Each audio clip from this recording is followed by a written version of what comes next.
You know, the first day he comes into training, you're thinking, oh dear, this guy might not be here long. He's just got everything, absolutely everything. It's almost sometimes too easy for him. I mean, you can try and run him, he'll out-sprint you. You can try and out-muscle him, he'll beat you physically. The way he performed over the last few seasons has been world class. Driving in, beating 2-3 men, scoring goals, taking free kicks, and he looked a threat every time he got on the ball. We're all happy to have you here at Liverpool. Yeah, you're an amazing person.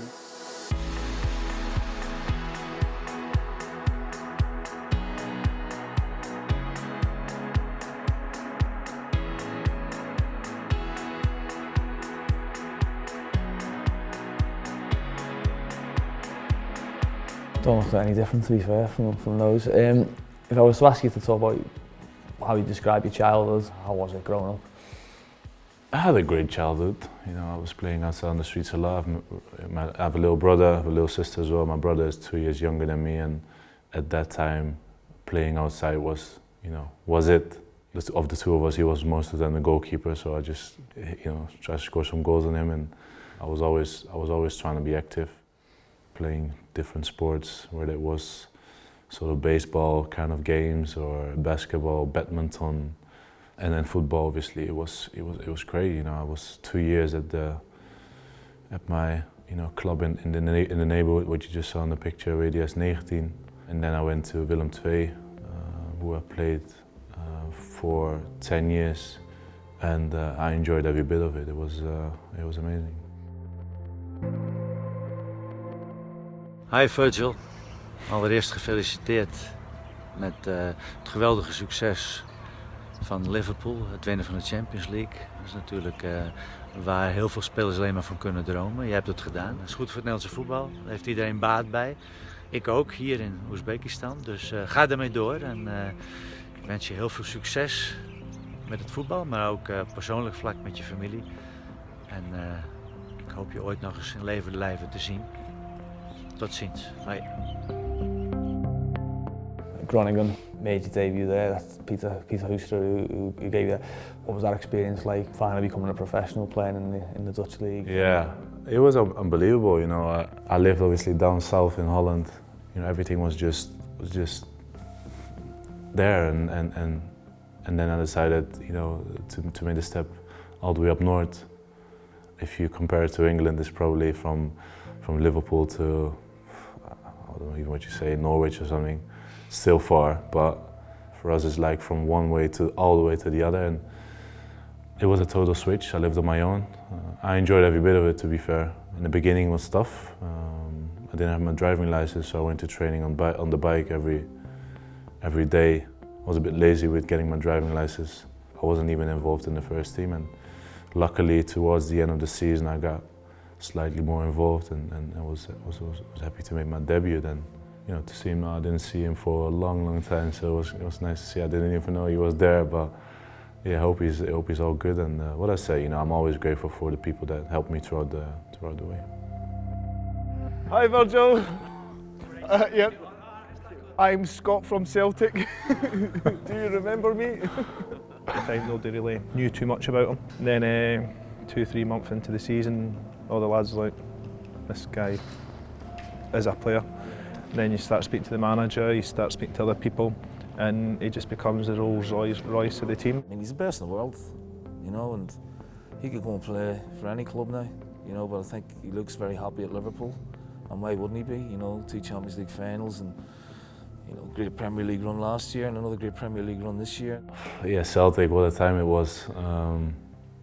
Yeah, obviously, before I made the transfer to Celtic, you're gonna look at the team. Obviously, everyone knows, I think, Scott Brown anyway. So before I arrived there as well, I was like, how would he be? Would he be that crazy as well as outside the pitch as he's on? The way we played as well, you know, most of the time we had more than 60% ball possession at least. We were attacking the whole time, and that's something that I've never experienced in my previous career. You know, I was always at teams that had the ball at times, but you know, were more defending than attacking. And if you draw, it's not good enough. You know, you have to win. If I'm thinking back now, I think the game we've played against Ajax in the Champions League in my first year, I think the atmosphere was outstanding. We won, I think, 2-1.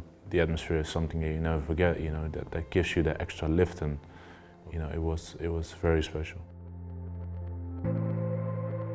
If you were to describe Virgil van Dijk the player, what would it be? A couple of words. Absolute legend. I think he's going to go on to be one of the greatest of all time. Virgil, congratulations on goal World Player of the Year, big man. Never thought you had it in you, but unbelievable ability. Glad to have known you, and enjoy, my man. You've come a long way since the bounce game here at Lennoxtown against Carlisle, but we never doubted that your progress would be as superb as it is. You've been a magnificent servant to your club so far, and you're doing wonderful things with Liverpool. Congratulations and have a great night.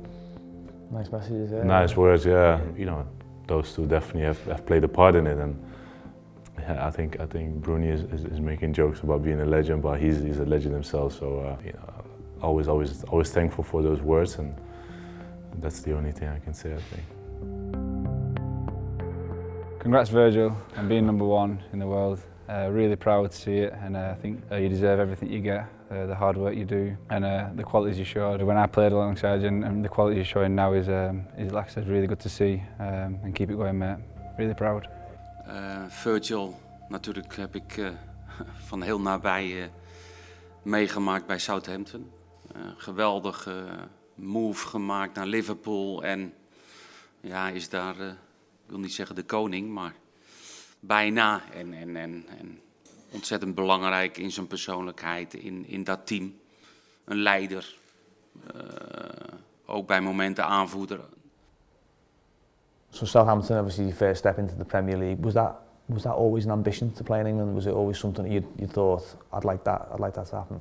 Yeah, always. You know, I think when I definitely made my professional debut in Holland, you know, it was always a dream to play out in the Premier League, and I think it was the right time. It was the right club for me at the time as well. And everyone knows, you know, Ronald Koeman, and you know, me personally as a centre back, I definitely wanted to work, you know, for him. And I have massive respect for, you know, already for what he's done in his football career. And as a manager, obviously, you know, I always had that respect anyway. At Groningen, I think I've met his dad, who sadly passed away a couple of years ago, who I've spoken to at the time as well, and I'll always be very thankful for that too.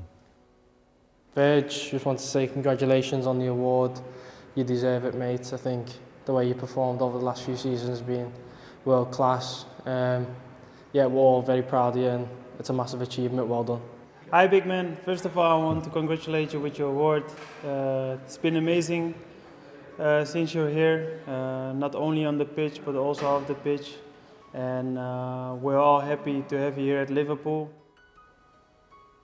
Trent and Genie there, doing their best roving reporter impressions. Obviously, when you left Southampton and came to Liverpool, it seemed and it felt like this was the only place that you wanted to be. Why was that, and how quickly did you realise you'd made the right decision? I made the decision based on many things, and just I think my feeling is always the most important thing, and I think Liverpool just, you know, were the strongest in multiple, you know, factors, and you know, the whole feeling that, you know, everyone is having here. And I've been here almost 2 years now, and so far so good. And obviously in football you never know what can happen in the future, but so far, you know, I'm just very happy and glad that I made the decision to come here, and hopefully, you know, it will always be good.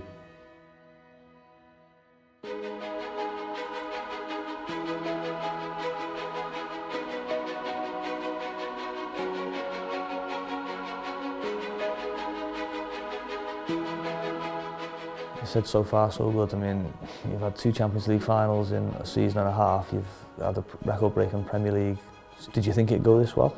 Wasn't expecting to be in the Champions League final straight away, if I'm absolutely honest. I was hoping to just, you know, play as good as I can, settle in the team. You never know what might happen, but to be in the Champions League final was something very special. And on a personal level, in that case as well, I think the year before I went to the final myself to watch it in Cardiff, and then the year after I was actually playing the final. Unfortunately, lost it. What I felt before the final in Madrid is that I don't want to walk through that lap of honor, like, you know, the guard of honor, you know, getting your silver medal. that feeling is the worst feeling I think you can have at the time. And I thought about it definitely before the game that we're gonna make sure we're not gonna do it, and we have to get that, get the trophy no matter what. And not a lot of players in their career wins the Champions League, and such a difficult league to compete in, and such a difficult teams to beat, and we actually did it. And I think we will always be remembered also in Liverpool history for that. The moment that definitely plays in my mind is the moment when Dijk scored the goal, and I knew it was done, and I was laying flat down on the ground, and the final whistle is just tears in my eyes, and just from so much joy. And there are a lot of players in the team that don't have the easy route, like for example Robo, just a tiny example, where he's coming from and where he is right now is just amazing to see. And I think that should also give power to kids that are struggling at this young age, and just to keep going, because you never know what might happen in the future. You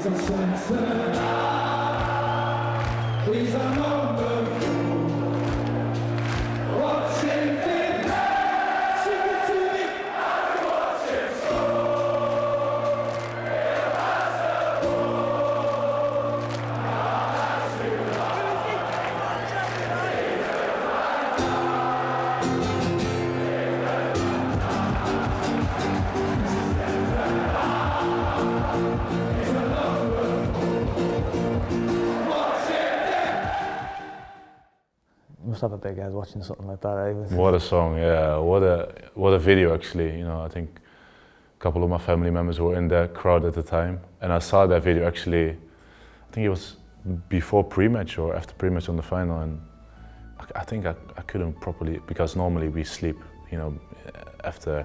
I think I saw it after lunch actually, but I couldn't sleep anymore. I was just so excited. I wanted to just get out there and just, and I don't have that too much. I was just ready to go. I wanted to go out there, get the trophy, and party with them as well. And I think I'm very proud to get that song, and that video definitely gave me chills. Yeah, no, well, what can I say? I can write a book about his skills, about his strength, about how much I like him, what a fantastic person he is, and so young, already so mature, so strong, all good.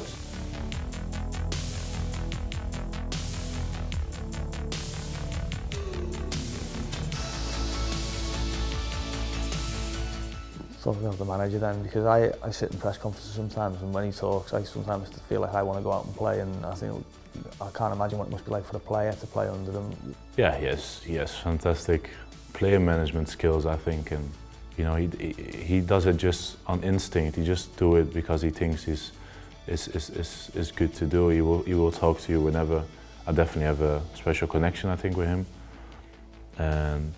What I said before, I will always be grateful for him making sure that I was gonna come here, and yeah, he's just a fantastic, complete manager with a clear plan, and the whole philosophy of the club with him, with the staff, with the players, it's all one, and I think that's very important at the football club, and hopefully we can achieve more things all together.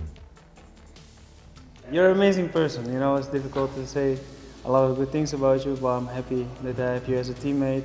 Not only here, I'm also lucky to have you as a teammate at the national team. And I hope this will be the first of many. Yeah, congratulations and good luck for the rest of your career. Captaincy and a nation that looks like it's on the way back up after some difficult times. How much pride does it give you to represent the Netherlands and to be captain? Yeah, I'm so very proud of that. And as a young football player in Holland, I think the dream is always to play for your country, wear that orange shirt. To actually make my debut against Kazakhstan away was unbelievable, and give me so much good feelings, proud moments, and obviously we've known difficult times, but at the moment it's looking good at the moment, and we have to keep working, stay humble, and get back to participating in tournaments. And for now, I'm just very happy and proud to be the captain of our nation. And hopefully lead the boys on in the next tournaments.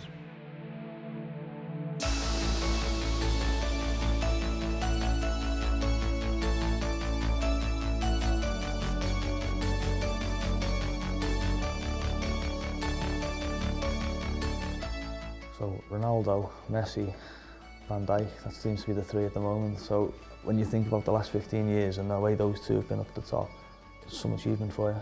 Yeah, you know, very proud, and it can only happen with the achievements we do at the club, the collective achievements, and to get recognition for that is just outstanding. And maybe now I won't really, you know, understand how big it is because we are so busy, and you know, it just comes at me, and I'm just absorbing everything, and I think there will be a time where I definitely realize, you know, what's going on. And for now, I'm just you know, very proud to be, you know, to be in that bracket, proud to be in the nomination for the Ballon d'Or even. What's an absolute dream for every young player, every football player at all. And yeah, maybe it's time for a defender to win it.